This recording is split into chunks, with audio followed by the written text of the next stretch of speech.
I'm watching underpriced culture, underpriced distribution, underpriced executors. And so in the way that you asked, in the media landscape, I'm excited because things are about to change heavy. Okay. I was getting ready to ask you about that because I'm thinking about the merger that ESPN, Fox, the joint venture, I should say, not a merger, that ESPN, Fox, along with, Discovery, Warner Brothers Discovery got into. I'm looking at stuff like that. I'm looking at what their collective worth is compared to Amazon, which is in the trillions, Apple, which is in the trillions. The rest of those folks are in the billions. I'm wondering how you're feeling about stuff like that when you see it as a visionary.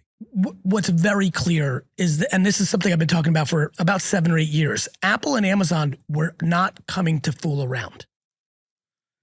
These traditional media companies, including my favorites, ESPN's, all that, there's always a bigger fish. And the reality is the internet is the big dog.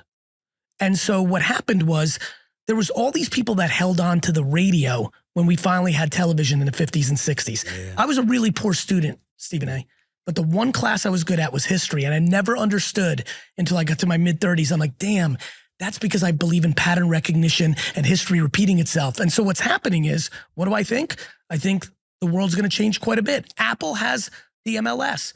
Amazon's going to own this football thing. It's going to play out. And the NBA, and you know this because you're very close to it, they're not fooling around with this next deal.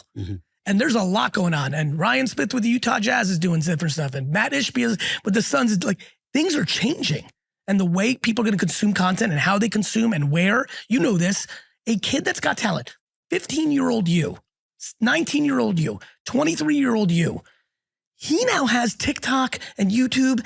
He can build his audience. He didn't need people to put him on. Right. People had to pick you along the way.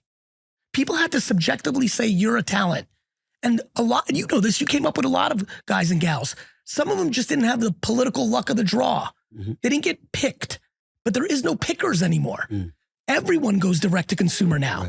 Social media is not a ha joke. It is the foundation of everything.